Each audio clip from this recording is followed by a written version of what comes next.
In today's video, I'm going to show you how many people are wasting their 50s all because we are very subtly influenced by flawed advice. After being a financial planner for years, I've realized that this time period in your 50s can determine a lot when it comes to how well you prepare for retirement. And that's why we're making this video today, so you know exactly what to do in your 50s to create a long lasting retirement. You see, the problem with conventional financial advice for people in their 50s is that it tends to systematically waste the most valuable decade of your pre retirement life by focusing you on the wrong priorities. And what I've seen working with hundreds of clients is that the messaging that we hear given to people in their 50s, maximize your 401k contributions, avoid risk, work longer, delay major life decisions, that actually creates the exact retirement regrets that most people want to avoid. So, this isn't just about suboptimal financial returns, it's about irreversibly losing the most powerful decade that you have before retirement. Your 50s represent a unique window of opportunity with peak earning potential, relatively good health, and enough proximity to retirement to make a meaningful impact.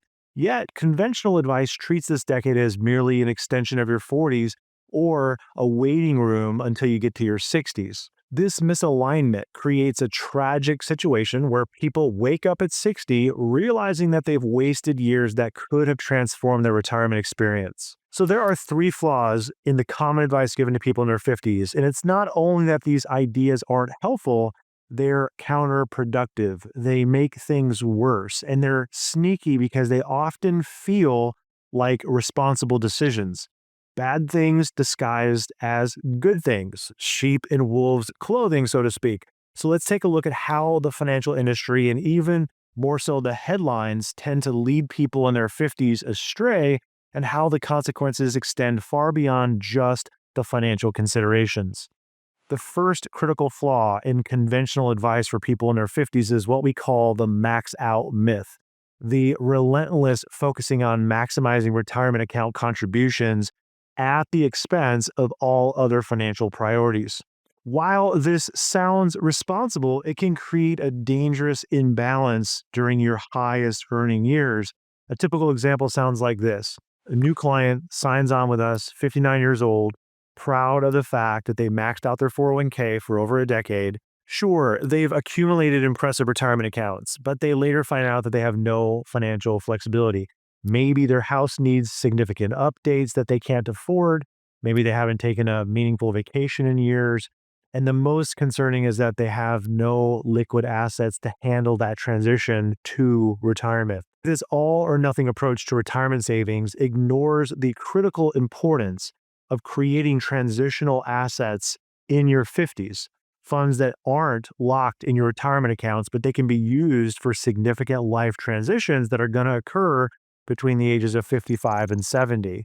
I don't know why the financial industry rarely discusses this, but I'd hate to think that it's because that the advice to max out your benefits maybe creates more assets under management for them and it negates your own life flexibility that you might need by having money in other types of accounts. The second flaw is the risk reduction fallacy that dominates 50 something advice. Conventional wisdom suggests that people should dramatically reduce their investment risk as they approach retirement. And while this makes sense in theory, the practical application can reduce your future ability to spend during retirement. There was a study that was conducted in 2023, and it's called Beyond the Status Quo, a critical assessment to life cycle advice. And the study questioned the idea of risk reduction as you get closer to retirement. So it took two 25-year-olds and it ran a test. The first person followed the target date fund idea, meaning as you get older, you reduce your risk through more bonds. And this is what target date funds typically do. And then the second person had a diversified portfolio of 100% equities instead. Now, from 25 to 65 years old, they contributed 10% of their income. And then from 65 until death, they followed the 4% withdrawal rule. And the results were very eye-opening. The person who was not following the conventional wisdom They had superior long-term returns. They had 32% more wealth. They had higher spending capacity at the retirement, so they were spending more at the point of retirement, and they had a much lower probability of financial ruin throughout their retirement. So over a 30-year period, the probability of financial ruin was twice as high for the person following the target date fund method as compared to the person with 100% equities.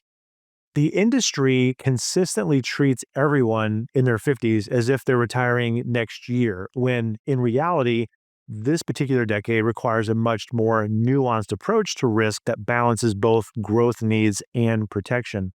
We don't want a one size fits all approach to de risking portfolios because it systematically cripples the growth potential that you have during your highest earning and your highest saving years. And the third, and perhaps maybe the most damaging flaw, is what I called the deferred life trap. It's implied that people should postpone major life decisions and experiences until after retirement. We hear it all the time. This default guidance encourages people to work longer, delay bucket list experiences, and put off those significant life changes until some future point of full retirement. I'm really inspired by my oldest daughter, Abigail, because even at the age of 21, she has a bucket list that she's already working on. She's checking those boxes off. Her latest one is to go to Cabo during whale season and sit on the beach and watch the dozens of whales that typically show up between January and February. Waiting to enjoy your life is particularly destructive because it ignores the reality of health and energy decline. The data clearly show that health satisfaction and energy levels peak in your early 60s, and then it begins declining thereafter for most Americans. By encouraging people to defer meaningful experiences until full retirement, conventional wisdom essentially guarantees that many of these experiences are never going to happen, or they just aren't enjoyed as much. Now, I know a lot of this information may surprise you, especially if you've been following it for years. So if you're concerned about your plan, you can click the first link in the description to schedule a call. We can uncover areas of opportunities that you might take advantage of right now, and you can ensure that your plan is headed in the right direction. So if conventional advice consistently wastes the valuable decade of your 50s, what approach actually optimizes these critical years? The answer lies in what I call the 10-year impact strategy. The 10-year impact strategy is a completely different way of viewing your 50s that balances building retirement security while also maximizing your life satisfaction and creating flexibility during this uniquely powerful period of your life. The truth about your 50s is that this decade isn't just about preparing for retirement. It's the decade of maximum impact where your financial and your life decisions have the ability to enhance both your current satisfaction and your future security. So instead of treating these years as merely a waiting period before retirement, they should be approached as the most powerful time to align your resources with your most meaningful priorities. So what I've discovered by working with hundreds of clients is that optimizing your 50s requires a fundamentally different framework built on three principles: strategic balance, maximum flexibility, and intentional transitions. Strategic balance means recognizing that your 50s is not the time to sacrifice everything for your future security, nor is it time to ignore your future needs, but instead, prosper today, plan for tomorrow. It's the decade where we're intentionally allocating resources between our current experience and our future security so that we can have optimal outcomes for both. This might mean continuing robust retirement savings while also allocating funds for meaningful experiences that enhance your current life, and they lay the groundwork for a better transition into retirement later on. So next is maximum flexibility, focusing on building financial optionality rather than just accumulation. This means creating accessible funds and developing multiple income streams and building the capacity to make your transition on your terms rather than being forced by circumstances. The key here is flexibility over restricted retirement assets. And then third is the intentional transitions, recognizing that retirement isn't a single event, but it's a series of deliberate shifts that ideally begin in your 50s.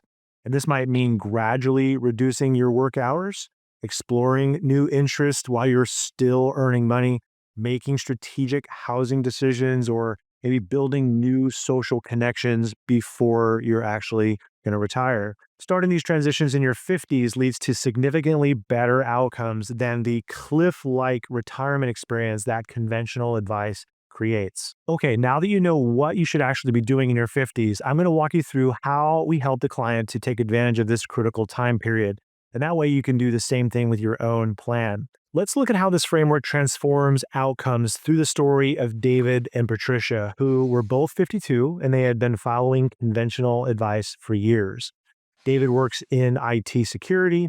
He was one of the founding employees, and Patricia plays in an executive role in a bookkeeping firm. Both of them were very happy and almost hooked on how high their salaries have grown over the years, but they did feel a little trapped by the golden handcuffs that kind of represented to them. And they also both dealt with significant work stress. Patricia's parents are aging, and they weren't sure how they were going to be able to help because she spent so much time at work. Even on the weekends, she wasn't really getting consistent amounts of time off. So every year, they would postpone meaningful travel experiences that they've been talking about because any free time that they had was spent with helping her mom and also hanging out with their grown children. And then her and David, they started to have this conversation about how they were feeling about being more and more disconnected from purpose in life beyond just who they were with their work responsibilities. They really kind of lost themselves, so to speak, because of the years of being so dedicated to their career. And at that time, they had about $850,000 between all their 401ks and their IRAs. They had about $35,000 in money that was accessible to them outside of their retirement accounts. And he had been working 50 plus hours a week.